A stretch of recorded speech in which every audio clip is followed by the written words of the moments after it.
And we're off.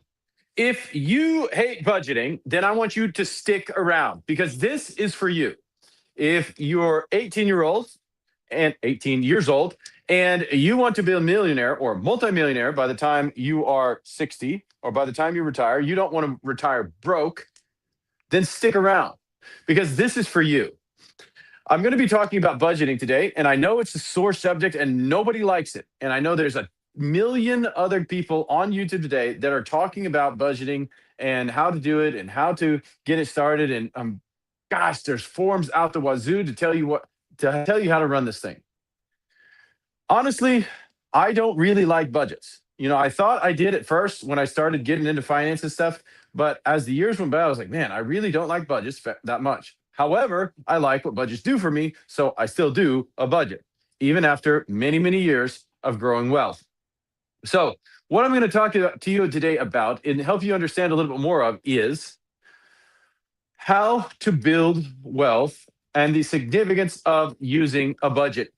All right. Because if you just start, the reason so many Americans, in fact, 78% of Americans right now, at this exact moment, say that a massive portion of their income, and I'm talking about those who are retired in retired status right now, they say a massive portion of their income is their monthly income that they survive on, live month to month on, is Social Security. And I don't know about you, but and as a 39 or 38-year-old, I'm going to be 39 in April, year old man, I'm not really thinking that we're going to have a lot of Social Security available to us at that age. And honestly, the thought of having to retire on Social Security is kind of depressing for me.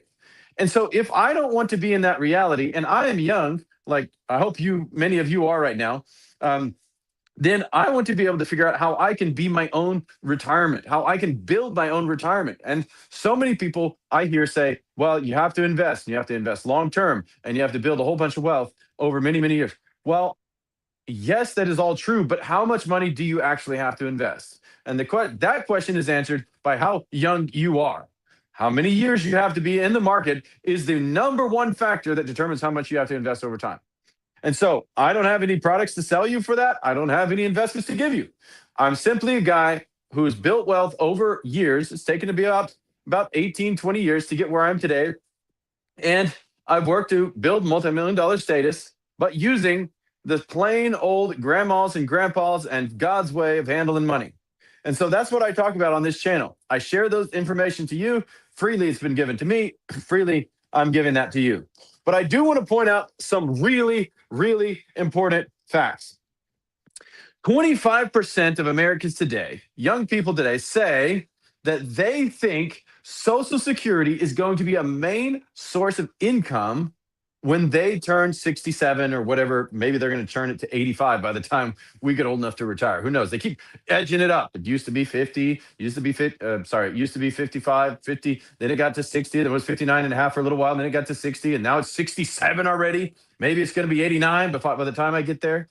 But the point is, if you're an American today and you're less than 30 years old and you, gosh, you just invest a little bit for Christ's sake, then you will have so much wealth by the time you turn 67 that you won't even have to think. Like the money from Social Security is just a drop in the bucket. But to think that 25% of Americans are hoping, wishing upon a star, that Social Security is going to take care of them at that age, it just makes my heart depressed. Because if you were 18 years old right now, and guys, if you know an 18-year-old, please turn them on to my channel. I beg you, turn them on to our TikTok, turn them onto our channel on YouTube, and tell them that this exists. And tell them there's a guy on there that just talks about how you can become a multimillionaire not using a whole lot of money. And there's no schemes, there's nothing I'm peddling or selling to you on the subject. It's simply facts, interest rates, and time. Okay? And so if you have an 18-year-old in your life, and I honestly think if you don't tell them this information, that you don't love them very much. So if they if they just invest $100 a month from age 18 to age 67 and they don't do any other investing. Guys, think about it for a second. It's pizza and Starbucks money. 100 bucks a month from age 18 to 67 at a very measly 11% interest rate, which all of my, not all of them every year, but most of mine every year do greater than that. That is over $2.3 million. And that's all they did. If the interest rate edged up a little bit by 1%, and you're 18 years old right now, and you're making a little bit of money. We're not talking millions. You just don't spend so much on pizza, and maybe you don't spend so much on whatever it is people buy these days, video games or subscription games or whatever. I see my kids buy some of the video games. It's like, man, we didn't used to buy video games like that. We had to actually go to the store, pick out the video game, look at the, talk to the person there, get it out of the shelf, take it to the register, pay for it, and bring it home. Now it's just like click, click, click. Oh, I bought a new video game for 50 bucks. Anyhow, the point is, if you just take 100 bucks and you're 18 years old right now, and all you do, this singular piece of investment advice that you ever follow is this: 100 bucks a month, invested in a growth stock mutual fund from age 18 to 67, you will have over $3.5 million. Holy freaking cow. And you're in America today. I talk to people all over the world because I own a company that is involved in language services, does translation services, interpretation services, and all of the kind of compliancy digital services for people all around the world. And as I do that, I see different marketplaces. I see different tax scenarios and different ways that the government treats their citizens. And one thing I am just amazingly grateful to God for is that I'm American. Because you have the opportunity to invest in those tax sheltered incomes over your lifetime. And you can invest in American mutual funds from American backed companies, and you can take advantage of that marketplace growth over years and years and years. Guys, there's a quick story I want to tell you. Benjamin Franklin, and we all know who Benjamin Franklin is, or if you don't know, I hope you learned something today a little bit. He was way, way, way back when America started. He was one of those guys that helped America get started. And when he died, he made a bequest, and he gave 2 cities a $1,000 investment that would only mature in like 100 or 200 years. I can't remember the exact numbers, but it was really, really, really, really, really far away. And that money was to be used for tradesmen or people to be able to grow their knowledge or something to do with the city administration. And he, of course, he could never imagine how it would grow. That thing still exists to this day, and it has grown millions upon millions upon millions upon millions of dollars. It has invested in students for generations. I mean, we're talking 250 years. This guy was around way back then, and he made an investment that lasted all that time, that continued to grow and to help people and to bless people's lives all of that many years later. Simply because he decided at the beginning to take action on what meant and what mattered to people, to him, and to what he knew would matter to people in the future in his life.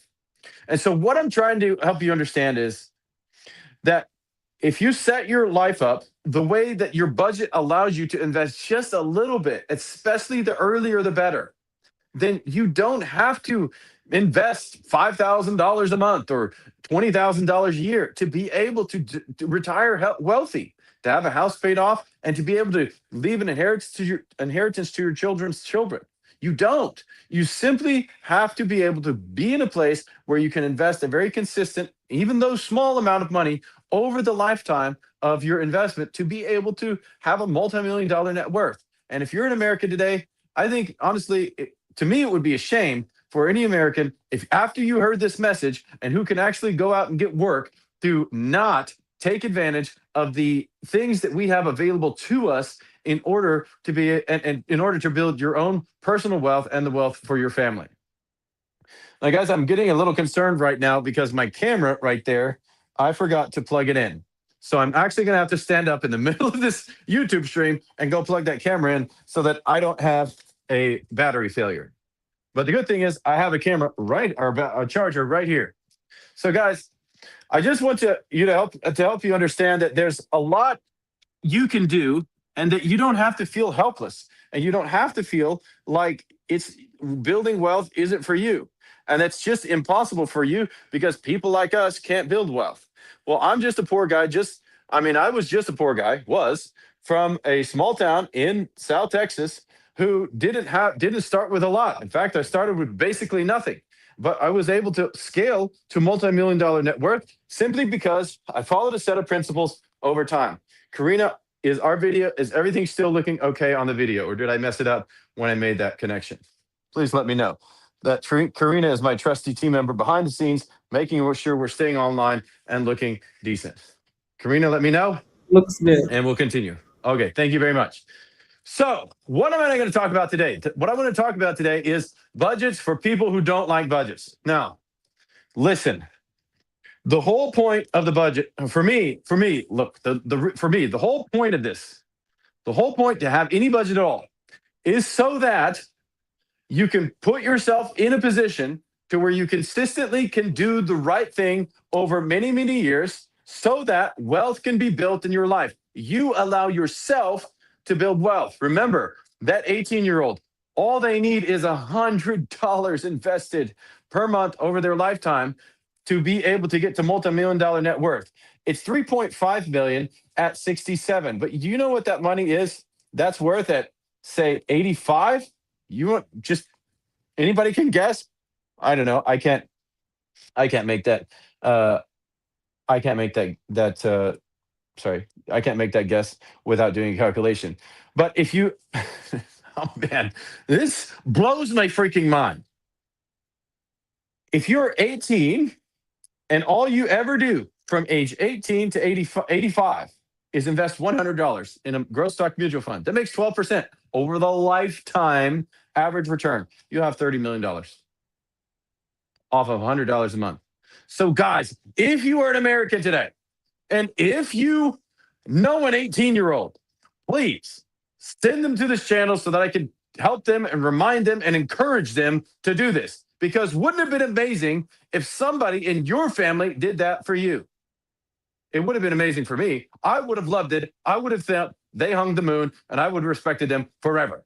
But nobody did, so we are where we are. However, I have decided to be the one in my family who changes our family tree forever, so that my sons and their sons, and you get the idea. They understand how to grow the wealth, they understand how to invest the wealth, and they have the discipline put in place over time. So what I want to talk to you today about is how to build the budget to where you can allow yourself to be able to do that.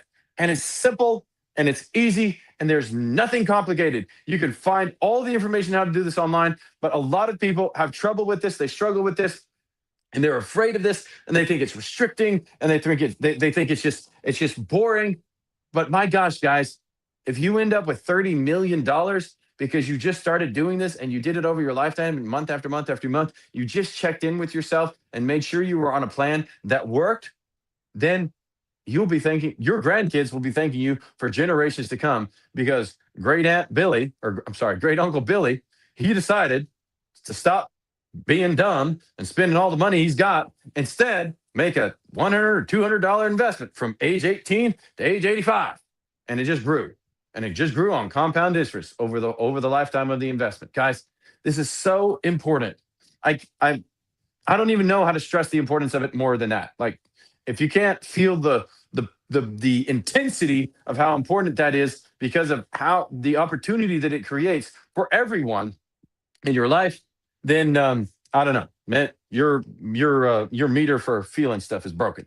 All right, so how do we do it, guys? Look, I'm going to turn to my side a little bit here. I want to make sure you can still see me on the camera, but look, this is how we do it. You have your income, put it at the top. That's why it says in right here. So I'm just going to say $5,000. I know the median income in America today is $66,000. I think it's somewhere around that. And you say, I got 5,000. So I'm just going to do a little bit lower. So we're going to say $5,000 and we have $5,000 to work with. And that's our budget. Some people say, well, what do we pay first? Do we pay our credit cards off first? Well, first of all, you have to have $1,000 in bank. Second of all, you have to pay you need to pay all the credit down to nothing. The consumer credit, not your house. Third of all, you need to have a 3 to 6 month emergency fund. I talked about that last week. I'm not going to go over that a whole bunch in this video, but it's just kind of real quick recap. These are the three things that your first budget has to be able to help you do. But more importantly than that, you have to cover all of your basic necessities first. For example, I have seen people try to cover their credit first, their credit cards, their all the other payments in their life first, and not have enough money left for food at the end of the month. And I'm like, how do you expect that you're going to be able to pay or continue making payments if you don't have enough money for food? This is not a scenario that works. So when you get your money, food kind of goes at the top of the list, right? Not the very top, but I'll show you in just a second. All right, so if you have $5,000 income, I know not everybody has $5,000 income. Some people have less, some people have more. I understand, but you have to start somewhere. So my assumption here is going to be that um, you already have your 3 to 6 months emergency fund. Now, if that is the case, if that's not the case, we'll talk about that in another video. But if you do have your 3 to 6 months emergency fund and you're starting out, say you're just 18 years old, you just got your first job, or maybe you're 25 years old, you got out of college, took a year off or whatever, and now you've got your job and you're starting your life off, and things are starting off pretty good. You got a $5,000 job right out the gate, and $5,000 a month, you take it home. So what do we do first? So I'm a person of faith. I believe that that we should give. So you may not believe that you should give. I think it's a part of wealth building. I think it's part of a charity of anybody who's growing wealth. I think that's one of the main points to build any wealth at all, is so that you can give a whole bunch of it away as you build it. But um, giving should always be a part of the plan along the journey. You never eventually get to giving. If giving is something that you build, it's a muscle that you build as you go. If you're not a giver, just start small. Start with something real small. But the Bible has a recommendation on giving, and that's 10%. So I write 10% for giving. If you don't start with giving, you will not get to giving. This is a very important principle. If you don't start with giving, for example, I make this much money. Once you get to the end, you will not have enough money left to give, because you will probably have something to spend it on if you just leave it to the end. That's why the giving goes first. And again, this is considering we're at baby step 3, where we have all of our debt paid off and we have a fully funded emergency fund. Now, what's next? Well, so 10% is for giving. And that's giving, that's what? Oh, 5,000, if my math is correct, pretty sure it is, $500, right? $500.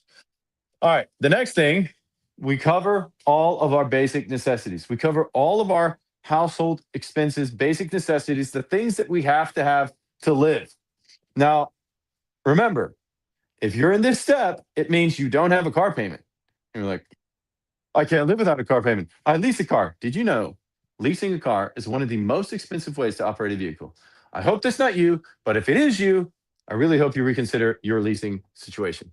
All right. So food, shelter, clothing, transportation. That's the next item. So first item, giving. If you believe in giving, and a great base for that is 10%, and then food, shelter, clothing, and transportation is what I said, right? Yeah. I just want to make sure I'm writing the same things I have on my list here. So, I've heard people paying of their credit card bill before they pay for any of these things. And I'm like, how would you ever do that? Why would you ever do that? If you don't pay for these things, you won't be able to pay the credit card bill at all. You'll be living in a basement somewhere or on the side of the road. Well, obviously not on the side of the road, but I mean, that's the scenario you find. You can't make an impossible situation for you to live in. So many people think, well, if I put my money on paper, then it's going to show me the reality of my life. Yeah, that's the point. If you don't look at reality, you will not be able to grow wealth.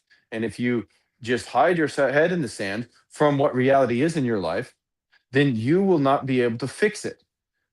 Wouldn't it be better to know what the monster is in the closet so that you can maybe make a plan and avoid it? Because the evil that you know of is much easier to deal with than the evil that you don't know of. Like, if there is a monster in my closet, I kind of want to know. I want to know how tall it is. I want to know how big it is. I want to know what I have to do to get that thing out of there. Do I have to call a Terminator? Do I have to call the army or police? I don't know. What do I have to do? It's something it's easy once you know what the enemy is to be able to understand what to do. Humans, we are wired to solve problems. And that's one of the most important reasons we have to make a plan. We have to open up what our life looks like on paper with our money so that we can actually move forwards. Because once you start to think about how to solve the problem, your brain engages and it says, okay, maybe we don't make enough money to pay for all the expenses. Okay, that means some of the expenses don't get to exist in my life. Why? Because we don't have enough money, or we have to go out and make more money. Kind of two options here. And we're really good at aligning ourselves with what it takes to survive because we have these survival instincts inside us that say that we have to have food, shelter, clothing, and all those necessities for our life in order to stay alive, which is a good thing. So, at the top of our list and the top of our budget, we go through food, shelter, clothing, and transportation. Okay, shelter also includes the utility aspect. And so that's like electricity, water, heating, whatever. If you're in the northern climate, you have heating. If you're in southern climate, obviously you don't have heating, but you have cooling. So the electric bill is higher unless you have solar, like I do. I have a bunch of solar. I built my solar system myself. That was a really cool project. Anyways, and it adds a ton of value to our life because it provides for all of the needs of all of the cooling and heating. And so, depending on what kind of system you have, so you start with these items, and whatever you put in those, that's what you put in. Now, just a word of wisdom: in any scenario, in every situation throughout your life, be sure that your house the payment that you have for your renting or paying off your mortgage for your home for where your shelter is no more than 25% of your take home pay. It can't be more than 25% of your take home pay. If it is, you're going to be out of balance and wonder why you never have money. So how do we do that? So if you make, for example, $5,000 a month and you want to know what 25% is, we'll just multiply it by 0.25, and then you can get a number like 1,250. And that's 1,250 is 25% of 5,000. So if our shelter is 1,250, then we are in the right spot with how much our rent or our mortgage should be. Well, you say, well, I want a nicer place than that. I deserve a nicer place than that. I can't live in a place that's $1,250. Well, your budget says that's what you need to live in. Well, I don't like that. Okay, well, then you either go out and make more money or marry somebody and they got to get to work. I mean, that's how it works. You can't make you can't just go outside of the parameters and hope that you'll be in a place that you'll be able to sustain your lifetime of wealth building. And this is so important. So much of wealth building is contentment. If you cannot be content with where you are and the little amount that you can invest over all those years, then you're not going to be able to put yourself in a position where you can build wealth.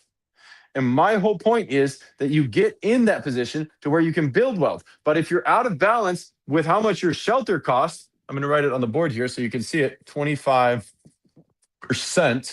That's the amount you should be paying. So there is a range. Like if you're like, well, it's not exactly 25, it's like 20, it's like 25.8.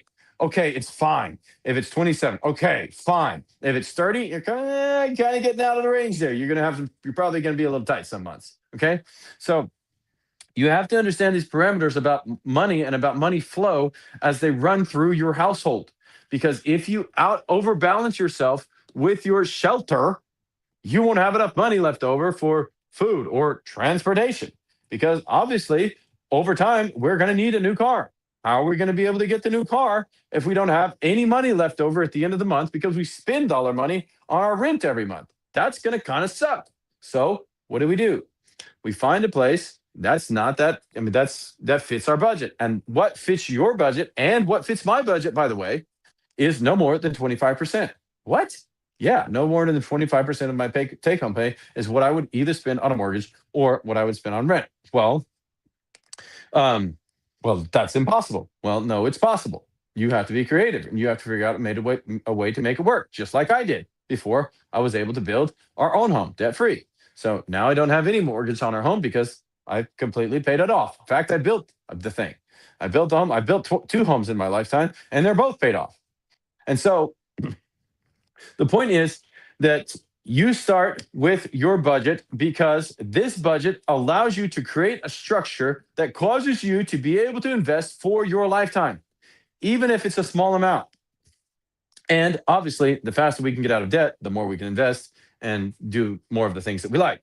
So I don't know how much it costs for you to do food, but food is expensive. I don't know. It's going to be maybe if you're a family, if you're a family and you have three kids, I don't know. What can it cost? $1,000? Is $1,000 enough for your household? I'm not sure. I have eight kids, so I really don't know how much it costs for a family with three kids these days. But I know it's a lot of money because it's a lot of money for us. So there we go. So we already have at the top 500, 1,000 for food, and then 1,250 for rent. And you're like, man, how much money do we have left over? I don't know. Let's see here. My 5,000 minus 1,500. Okay, minus 1,250. So we're a little bit over half. So we have clothing. Okay, I don't know. If you're a family with three kids and two adults, then we're like, I don't know. What do you guys spend? $500 a month on clothing, something like that, and then transportation, another $500 on fuel. I'm just guessing. Okay, this is in the money that comes in, and this is representing all the money that goes out from your budget. This is I mean, it's a very simple process for when you think about it. You just sit down.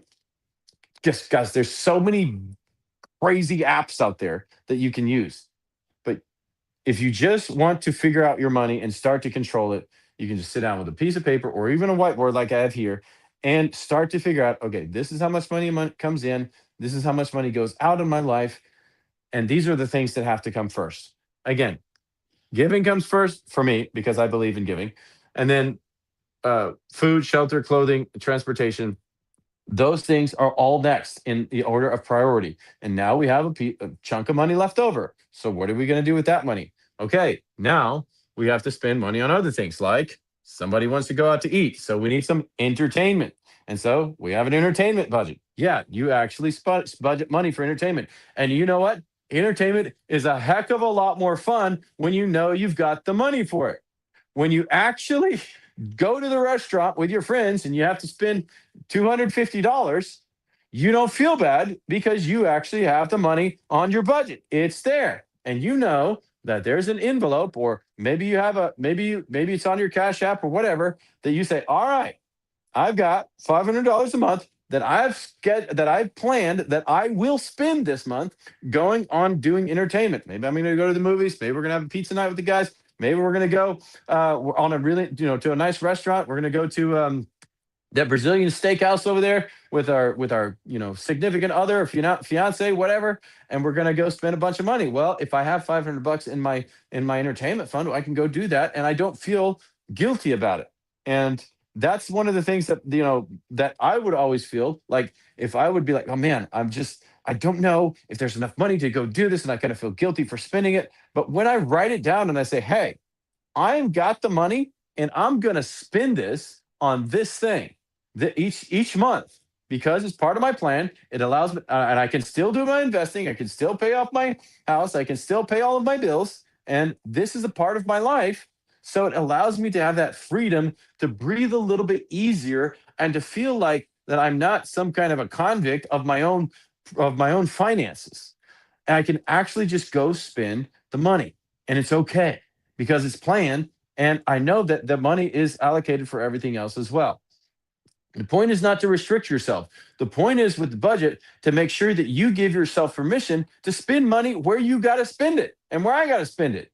I like to buy guns. That's one of my favorite things to purchase. That's what I treat myself to. In fact, I have two or three on my bucket list that I want to go out and purchase, and I'm going to be purchasing. Typically, every year, I try to buy one, a couple more because I like them. It's a thing that I just enjoy. And but I can't just rationalize going and buying a gun every single month unless I actually have a plan to go do that and have set this money aside. And I've made sure that everything else in my life that should be in priority is taken care of. And that's what a budget does for you. And that's how it helps you. And that's how it frees you up. So if you hate doing budgeting, that's the key. That's the key that we all need to understand is like it frees you to be able to spend your money and to be able to spend it without any feeling that you're ruining your financial future. All right.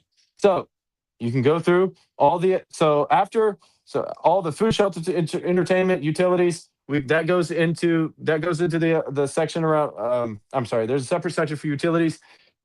Then you go into your buckets.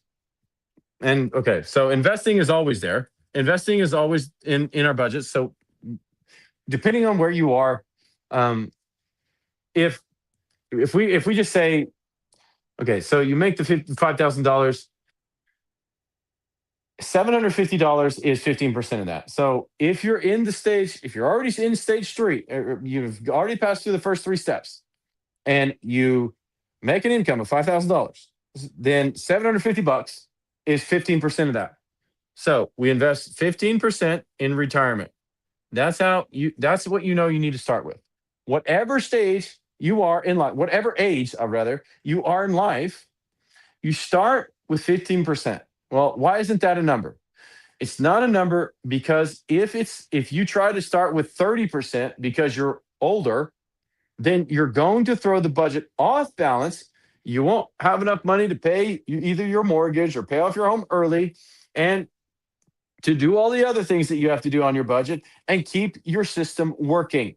You throw it off balance. That's why percentages are important. So you should invest. If you haven't invested anything ever and you're just starting, you should just open a growth stock mutual fund.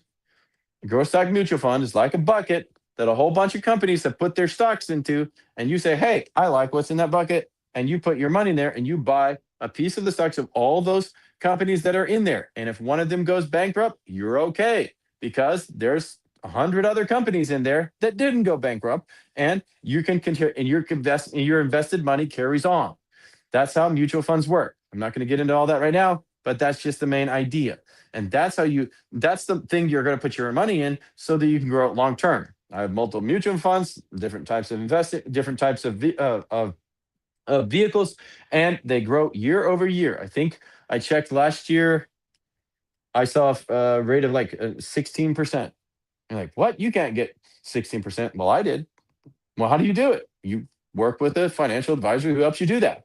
I'm not a financial advisor. I'm simply a guy teaching you about money who has done this for years. So um, invest 15% of your household income in your retirement. If you haven't done any investing, that's where you start. Now, like I said, if you're 18 right now and you're watching this video, start investing $100 in a growth stock mutual fund. Just go to an app like Schwab or Vanguard, or there's 1,000 other banks that have investment apps. Just make sure you don't pick a dumb one. And then open an account where you can create a Roth IRA. You just have to have a taxable income, by the way. That you can create a Roth IRA, and you start investing your $100 a month into that Roth IRA. Well, it just seems like it's going to take me so long. It's going to take you a lifetime, but you'll be a multimillionaire. Well, that's too long. Well, what else are you going to do with your life? End up broke? That's a plan. I mean, if it takes so little at the beginning to start off to to build wealth over many years, why wouldn't we start off and do it? Well, it's just going to take too freaking long. I know in this day of YouTube, Amazon delivering your stuff by drones and all kind of crazy stuff that we have access to now. I know that we are a culture that no longer has any patience. But great wealth is built by a little bit over a long period of time. Well, I want to buy a Bitcoin and have it turn into $12 billion in 3 years. Well, maybe you were one of those guys who did that, or maybe you're one of those people who would have bought it and then lost their butt because they bought it the wrong time. It tanked and they lost hundreds of thousands of dollars, like I saw many, many people do during all of that booms. In fact, I mean, people almost call me a boomer. I'm not even in that age range, but I don't own any of that. All I own is growth stock mutual funds, 401k. I have tax sheltered vehicles that grow wealth over years. That's it. That's all I got. Well, okay. Plus real estate and a cow and a ranch. I own a cattle farm as well, and my company called Taika Translations. But that was the first thing we did. We started Taika Translations, and then we expanded from there. So, guys, this is very simple stuff.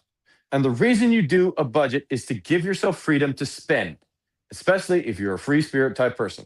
If you're married, if you're married and you're a free spirit, you're probably married to a nerd and you think the nerd is too controlling. Well, nerd, stop being so controlling. And you, free spirit, stop ruining the nerd's budget. So that's for both of you. All right. Next thing, So the buckets. All right. The next thing, you've got the investing. The next thing is the buckets. All right. I don't know if you can see it on the screen here, but I just wrote buck because I'm in this place for buckets. Anyways, buckets. What is a bucket?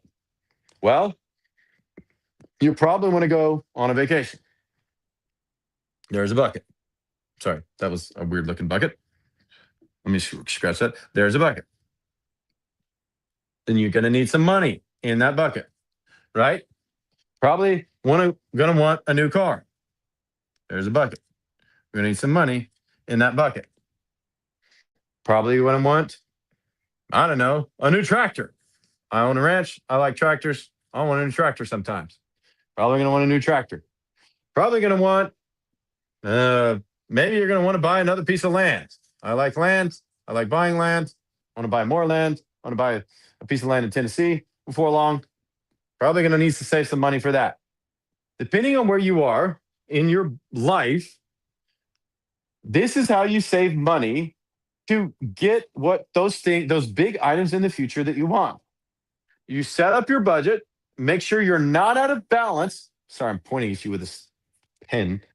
Just make sure you're not out of balance with your investing, with your household, with how much you pay for your house to rent it or or for your mortgage, and that you make sure you have all of your giving and investing and all your other expenses in place so that when you get to your buckets, there's actually a little money left. Because what so many people do, they try to impress their neighbors. They have a $5,000 income and they have a $500 car payment. I mean, I saw a car payment that's $1,200. And the guy had no savings or investments for the future. And I'm like, dude, do you know? And this guy's like 25. How much, if you're 25, do you know how much $1,200 a month going into your investment would be by the time you're 60 and just 60?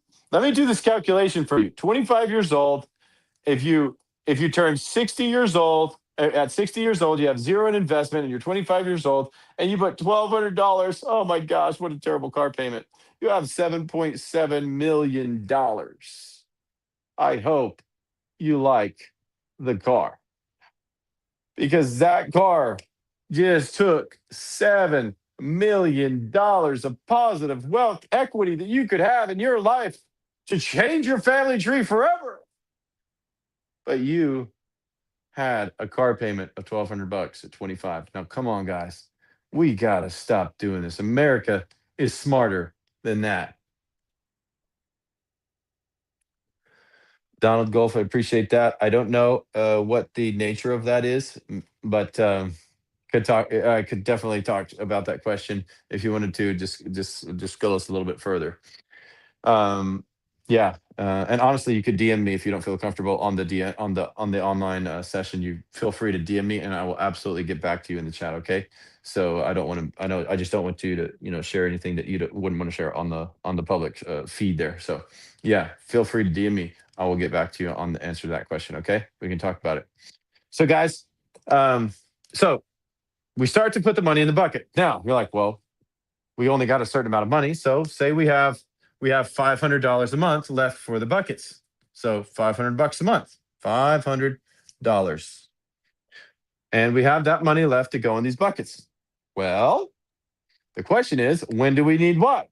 Well, we need everything right now. We need a new car. We need a new tractor. We need another piece of land. We need the vacation right now. Okay, well, we can't have them all right now because we only have 500 bucks a month that's going in there. Now, this isn't a real number for you. Your real numbers are based on your real income. Whatever that top number is up here, 500, 5,000, maybe 10,000, maybe it's 150,000 for you because you're really awesome. But whatever it is, you start with the amount of money, and then you have a date when you have to have that amount of money. And what you'll very quickly find out is one of these buckets has to be first. One of them has to get the lion's share of the money that you can put in your buckets. So that one has to go first. Maybe your car is literally on its last leg. You got a really old Honda and it has 2 million miles on it and it's kind of sounding weird. So if that's the case, then you're probably going to need a car pretty quick. So the lion's share of this money goes into the bucket for your car. That's how we decide when the most imminent threat to dismantling our budget is and how fast and how much money we have to work with. That's what helps us understand which how much what percent, because we put a percentage, not an amount of this amount that you have for your buckets. We put a percentage, not an amount, in each of these buckets. Percentage. Okay. Obviously, you're like, well, percent doesn't equal money. Okay, I understand. It means we divide this amount by not by 20, not by 4, because we have 4 buckets. We have to decide how fast we need the first bucket, and you might find out that you got to save, $500 a month to get a new Honda Civic. And can you tell I like Honda Civics? I actually love Honda Civics. I like Honda Civics. I like Honda minivans. Yeah. So, anyways, I like Hondas. In fact, they're one of the number one cars for millionaires. That's what millionaires drive: Hondas and Toyotas. A lot of, not all of them. The top 3 were Hondas, Toyotas, and Fords. I think those were the top 3. So, so the amount of time you have till it must be a reality in your life determines the percentage of money, this percentage that goes in that bucket. And that's how we start to decide, because there's always multiple buckets. Now, why are multiple buckets important? Multiple buckets are important because you might get a bonus at work. What? You might get a bump in your paycheck. What? And so then what do? Well, because this investment is a percentage, it kind of automatically goes up. And this, we always have something where our money can go to for that we have planned for the future. I said that really weird. We always have a place for the money to go to work for us to help the dreams that we have in our life to come true. So maybe you need a new car real fast, like that Honda Civic. It's kind of dying, right? And then maybe you need to buy a piece of land. You want to buy a piece of land in the next 5 years because you want to build a house on it. All right. That goes maybe in the next one. A little bit more time, but it's less imminent, but we still have to be saving for it because eventually one day we want to buy gosh dang house. So we're going to have some money for it. And then the next one and the next one, depending on how much time you have before you get to that item in your budget. So the main point here is that if you go out of bounds with your percentages, with the items you're spending money on in your budget, you unintentionally but willingly throw off your ability to invest long term and help you build the wealth you want to build. Remember that 25-year-old who could make a car payment of $1,200 a month, making $5,000? He spent a quarter of his take-home pay on a truck payment. Gosh, and at 60 years old, so at 60 years old, he would have had $7 million, 7.7 million. That's close to 8 million, right? And at 67, which is the retirement age, actually at 67 at retirement age, if he would have invested the same amount, he would have $18 million. Oh my gosh. I traded car payments that caused me negative growth in my wealth over my lifetime. Americans, we are doing this every day. You're trading millions and millions of dollars for loss, for negative equity. every single day. And this has got to stop, people. We've got to stop doing this to ourselves. It's nobody else who's doing it to us. Yeah, they make those loans really available. Yeah, they're 0% and all of these wonderful fancy features and buy now, pay later. And all I know I'm an American too. I see all of the deals, but I also see the potential of what I could have in the future and what legacy I could pass on to my children if I just behave myself a little bit and determine to do something great for my family and future generations. And heck, I want to retire well off, so why don't I do a little bit for myself as well? And you should do it for yourself as well. I mean, just imagine. Now, I'm talking to some of our church people here, but if everybody in your church was on the same page and you're building and growing wealth and everybody's actually got, people, there's people with $10 million, there's people with $50 million, there's people with $1 million, and they're kind of stuff. How many people in your community would have their needs met because everybody's just got a little money? That'd be pretty dang awesome. And all you got to do is start with what you got. You start with your 15%. Now, above once you get above the ability, like once you've got your buckets and you've got all of your other things in line, then you can increase your investing. But as you start out, this is what you start with. You start with the 15% in your investment fund. You start with the 25% for your house, for your home. And then you make sure that you have money left over to put in these buckets. Again, you're already in this place where you have 3 to 6 months of savings, so we don't have to worry about if an emergency happens because there's already a pillow there to catch us if we fall. And when you get to this stage, and most people aren't, like if you look at a wealthy neighborhood, you're like, well, those people are really rich. They live in the rich side of town. Do you know that 9 out of every 10 rich people are up to their eyeballs in debt and they can barely breathe financially? Do you know that? This is statistically true. And the medium or the middle uh, what am I middle income side of town, it's like 7 out of 10. But in the real expensive places, it's like 9 out of 10. Why? Because people have got these percentages in their life so far off. They make a lot of money, but they spend way too much of it on areas of their budget that don't allow them to be able to maintain investment over time. You're like, well, you make a $500,000 income per year. Why don't you have enough money? And you still can't breathe. They still can't freaking breathe.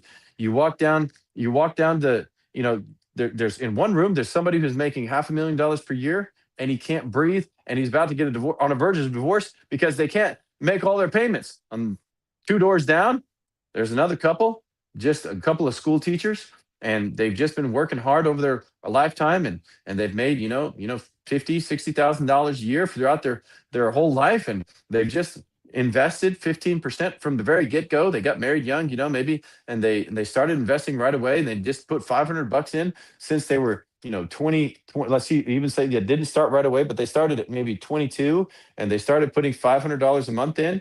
And they got, they didn't even get the best interest rate. They only got a 12 over the lifetime, and they ended up with $10.7 million. And the other guy, he can't breathe because he can't make the payments. And so, what I'm talking about, guys, in these video, in this masterclass today matters because if you get your budgeting right, if you put your money on paper, and then you allow yourself to be in a position where you can invest long term, just the little amount you have, you can become a multimillionaire. And again, I don't sell any of this stuff. I don't get any benefit out of you really listening to this other than you actually listening to this and hopefully transitioning this content to somebody else who it can help and who it can be a blessing to. Guys, I see the sun's coming through the window on my face right now. I hope that's not messing up the video too much, but I'm going to wrap this up.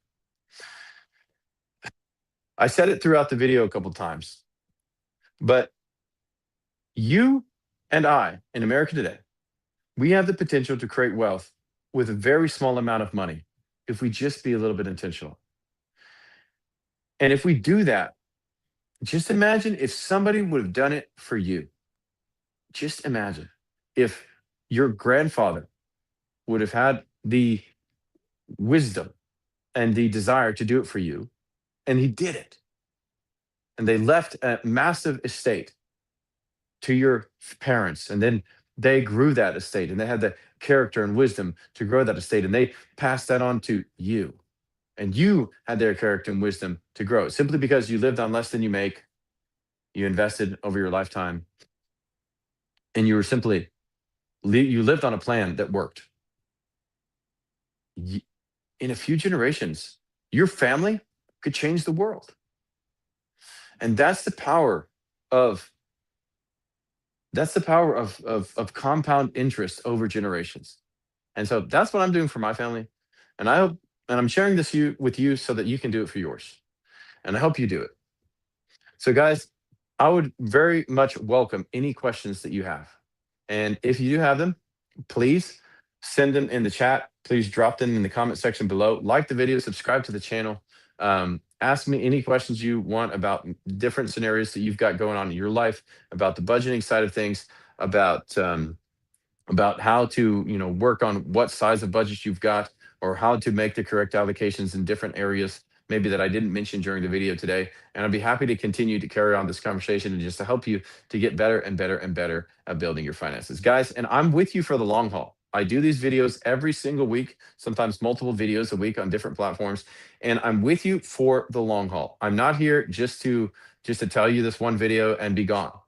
Like, if you need help with the accountability aspect, if you need help with a budgeting form, if you need help with just getting an answer on your specific situation because you've got something very specific, by the way, we all do, then make sure you just drop a comment in the chat, write us, and let us know, and I will see all of those and make sure that we get you the right answer that aligns up with your situation so that you can prosper too.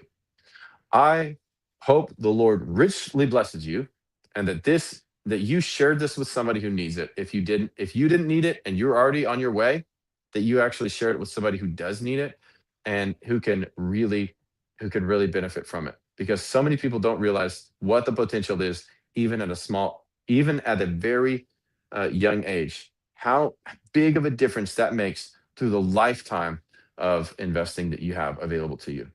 So, just one more time, I'm going to tell you the potential. If you are 18 years old right now, 18 years old, and you have zero invested, and you invest, now I'm going to increase it to something I think is very doable for most 18-year-olds if they're just a little intentional, and you invest $200 a month, just $200 a month. That's it. Nothing more. Nothing more. For your whole lifetime. You don't listen to any crazy gurus. You don't do anything off the wall. You don't go buy Bitcoins. You don't have to recreate the wheel. You don't have to be an Einstein. You can just be a plain Jane dude, John, who works on a ranch doing horses. Or maybe Susie, who is a school teacher and at the athletic division at a 3A school. Or maybe it's a bank teller, maybe it's a professor at a community college. Maybe you're a ditch digger. Maybe you're a construction dude, and you just don't know a lot about some of this stuff. It doesn't matter. All you have to do is take $200 a month. Start at age 18. $200 a month. Put in a growth stock mutual fund, making 12% over the lifetime as an average. You have $7 million at 67. I hope you heard that. You have $7 million. The only thing you ever did, you opened a mutual fund, you set yourselves up on a budget to where you could invest $200 a month for your lifetime, and you ended up with $7 million. I mean, 10% of $7 million. You know what 10% of $7 million is? $700,000. Why is that significant? Because you make 12%.